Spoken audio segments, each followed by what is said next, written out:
This podcast acknowledges the traditional custodians of the land on which it is produced and pays respects to elders past, present and emerging. It's the evening of April 27, 2020 and I'm Alan Roebuck. Welcome to Ipswich Today, which itself is a new beginning and follows on from the Ipswich Election Watch limited series of podcasts. Encouraged by feedback, the concept of Ipswich Today was born. In future episodes, in addition to what's happening in council, I hope to include lifestyle and entertainment topics of interest to residents, visitors and businesses in Ipswich.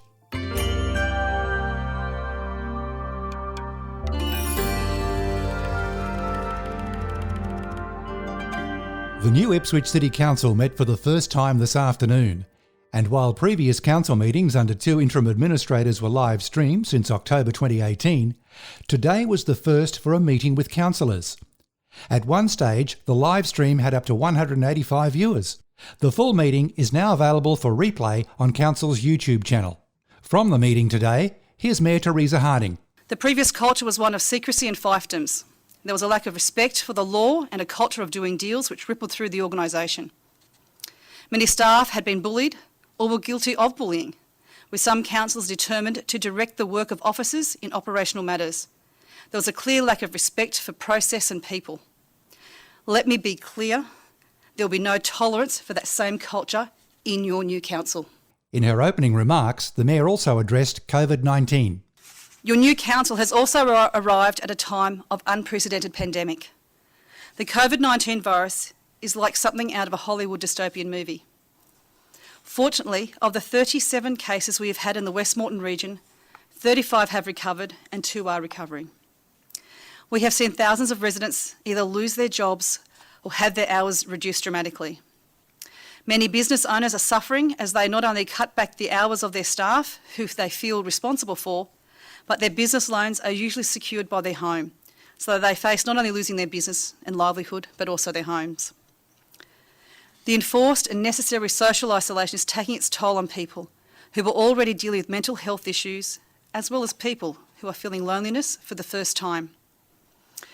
Our community is hurting, and I feel your pain.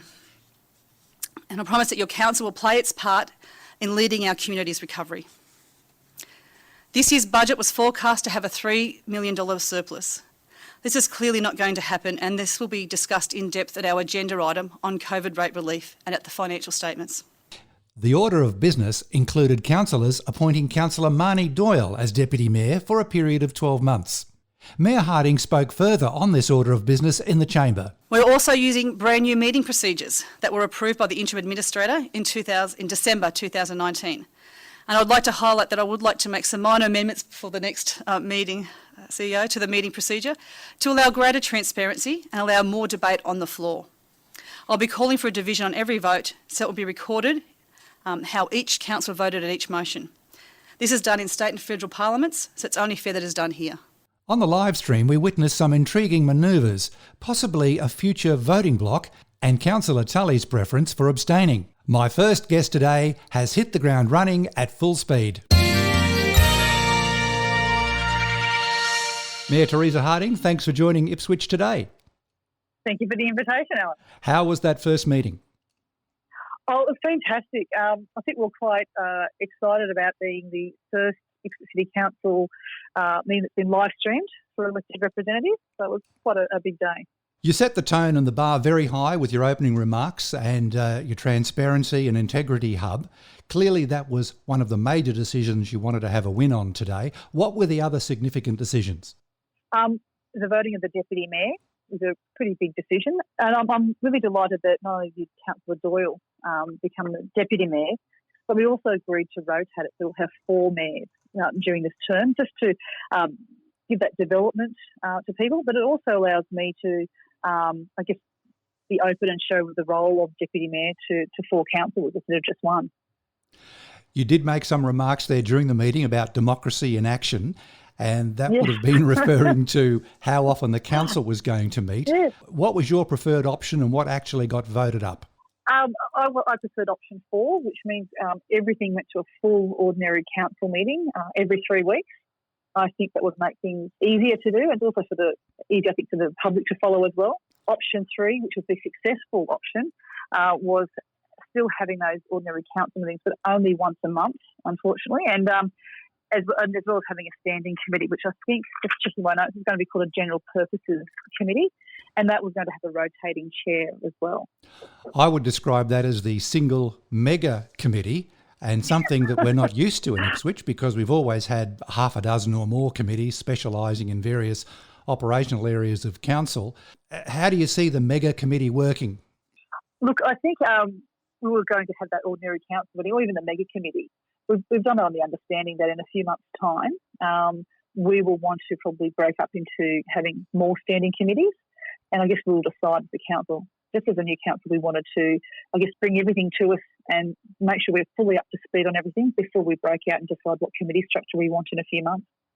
I noticed that one of the sections of that recommendation has a committee meeting live streaming. Well, that was one of the, I guess, provisions when we did workshop things, is that we wanted to make sure that it was live streamed. I was concerned when the group was starting to talk about having the committee structure, that it was done to avoid the live streaming, but the consensus in the room was definitely no, we want every single meeting live streamed, so I think that's fantastic. Teresa, what was the decision on rates relief owing to the COVID-19 pandemic? Look, we had a discussion of a lot of the things that the council's already doing, and I'll go into that later if you want, Alan. But certainly this recommendation was for the due date for our current rate, the current one for the April-June quarterly rates, which is actually has been extended from the 14th of May to the 18th of June. So you'll still get that discount for early payment, even though you're going to be paying a month late. Now, some councils surrounding Ipswich have come up with some innovative ways to save residents money. One of those is Somerset. They've just announced the waiving of dog rego for another 12 months. Is that something Ipswich might consider?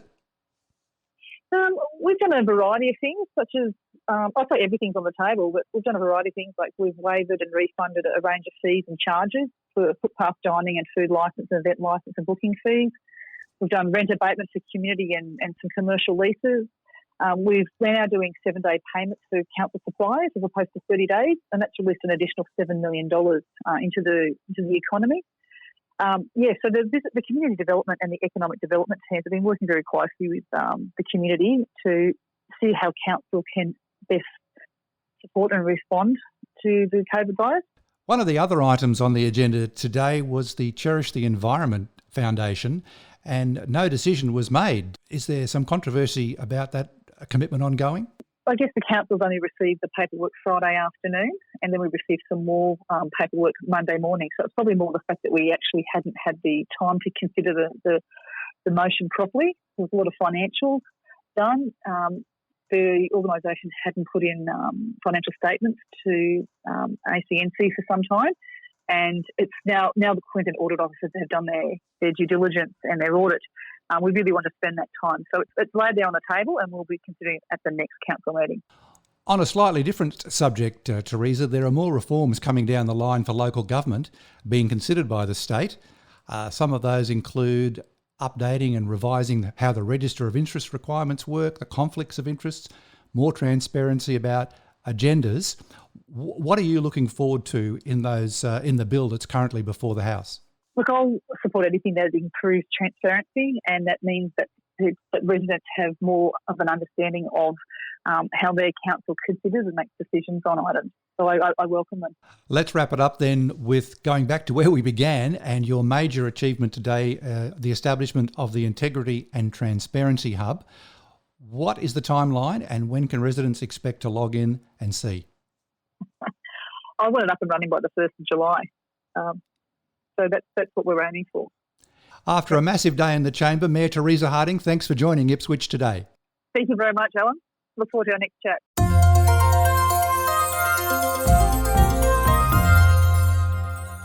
My second guest today is a former alderman, councillor and deputy mayor of Ipswich City Council. Denise Hanley did not recontest in 2004, that's some 16 years ago, but was an alderman from 1991 to 1994 and councillor from 1995 to 2004. I began by asking Denise which period she was also deputy mayor. Alan, I performed that role from 1995 to 2000, so that was the term that we had, which was a 5-year term after the amalgamation of Ipswich City and Moreton Shire. Was it something you wanted to do, or were you encouraged by your fellow councillors? It wasn't originally something that I had thought that I was aspiring to, but certainly I was encouraged by particularly the then mayor, the elected mayor, John Nugent. He certainly encouraged me at that stage to run for council, for the deputy mayor's position. His view at that time was that he wanted to be able to blend the two staffs from each of the previous councils into one, because he felt that it needed to be able to move forward as a city. The two former staffs needed to work together in harmony. And so because he was a former chairman and mayor of Moreton Shire, his belief was that I was the person from Ipswich City that would best have the confidence of the Ipswich City staff to bring the two former councils together. Yes, I think we forget that 1995 was a monumental year for the staff of the former Moreton Shire and Ipswich City Councils, with that 5-year term of councillors, which was a one-off event, and the blending of the staff from both councils. You were also a councillor in the smaller Ipswich City Council. Yes, I was. I was, in those days they called us alderman.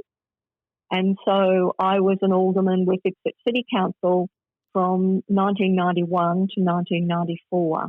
What's expected of the role of Deputy Mayor, Denise? Well, I think that the best way to explain it is that you've got to work with the mayor to build that set of guiding rules, I guess, in a sense.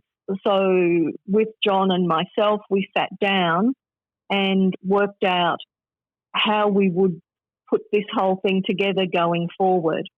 And I think the main ingredient was that we had to have each other's back. So you couldn't have two people who may be at odds with each other in trying to forge a new council and move it forward. What did you personally bring to the role of Deputy Mayor? I guess I had a very good relationship with the staff of Ipswich City. You know, it was the staff, a number of staff who had encouraged me to stand again in 1995. So not only the community was making contact and asking me to stand again, but a number of the staff from the Moreton Shire Council, Ipswich City Council, when I was there in 91 to 94. And I think that was what I brought to the table, was that I listen to people. I work very well with people of all ages and across all disciplines. So whether you're the cleaner or the CEO, they're all treated the same from my perspective, because they've all got a job to perform. And if you take any one of those persons out of that job, then the whole place falls apart. So you've got to treat everybody with respect. And I think that was what I was able to bring to the table. Looking beyond your role as Deputy Mayor, Denise, your entire time as a councillor, what would you recall as a couple of highlights of your time in council? I guess one of the biggest ones for me was the agreement between Ipswich City and Nerima City Council in Japan. That sister city agreement had been signed in 1994, but it's fine to say that you sign an agreement, but then you've got to actually work on that agreement and make things happen for both of those two cities. And what we were able to do was work on something that to this day Ipswich City benefits from having, and that certainly was Nerima Gardens. And there were a few of us who worked very hard to make that work, and to work with not only the Nerima City Council, but also the Tokyo Nerima West Rotary Club, to get them on board as well, And so all three of those organisations work together to make that happen for the city and have it as something that's as authentic as you can have in a Japanese garden. It's made authentic by the fact that, as I recall, there were actually tradesmen and designers from Nerima here in Ipswich working side by side with council staff. Is that correct? Yes, that is correct. The agreement we had with the Nerima City Council was that they would send a couple of their staff to Ipswich to work with our own staff, teaching them how a Japanese garden would be constructed and then maintained into the future. And then from the Tokyo Nerima West Rotary Club, one of their senior Rotary members, Mr. Takahashi, had a business in Nerima that was a landscape architecture business, and he had himself plus one of his senior engineers work on the plan, and he also came to Ipswich. Both of them came to Ipswich and spent time here with our people, learning how that and constructing how that would all work, and also selecting different components of what went into the garden from local products here in and around Ipswich. And also a couple of our staff, along with myself, visited Nerima and spent time with these people in relation to the plans that we had and worked out the finer details of those plans before the construction started. Sister city agreements can often be clouded in controversy, Denise, but this one has some tangible results, Nerima Gardens being a prime example, but it goes beyond that. There's the Nerima Exchange and the Ipswich students going to Japan on a yearly basis, pandemics accepted. How did that come to pass, and how much involvement did you have in that? I had a lot of involvement during the time. I wasn't there at the beginning of that because that actually started the school exchange, or it wasn't an exchange so much in the very early days because we didn't send anybody over there, but they would send 34 females and 34 males from each of the schools within the Nerima ward, and that started in Des Freeman's year, in his time as mayor. So that school agreement started back then, and they would come and spend time with, there were 4 Ipswich schools involved at the time. I think just trying to think of which ones they were. I know Redbank Plains High was one, Ipswich State High was another. I'm just not sure which the other 2 were, but so they would come and spend time here. And once I was elected to council in 1991, I became involved in those visits and really spent a lot of time with the education department in Brisbane, and they were the ones that originally had been the instigator of some of where that was going to happen. So, and I continued to build and develop on that to the point that when they used to come, all of the leaders that came with them, they stayed in hotels in Brisbane. After a number of years, we convinced them to stay locally here in Ipswich, which they did. Like the students always stayed in Ipswich. They were housed with the local families, but their educators were always in Brisbane. Well, as I said, towards the end of my tenure, we had them staying here locally in Ipswich at the same time. What should the role of Deputy Mayor look like going forward from today? I think it's not at all unlike what it was back in my term, although the rules will have changed somewhat. But I think going forward, you've still got to have 2 people, the mayor and the deputy mayor, whoever the deputy mayor may be, working in tandem and supporting each other. If you don't have that, then the team of councillors underneath you will also not form and gel together. So you've got to have 2 people whom the elected representatives both will have confidence in, and they, as I said, they've got to work together to do what is best for the city, be it for the residents, the businesses, and getting people and things moving forward in a coordinated way. Denise Hanley, thank you very much for talking to Ipswich Today. Thank you, Alan, for the chance to do that.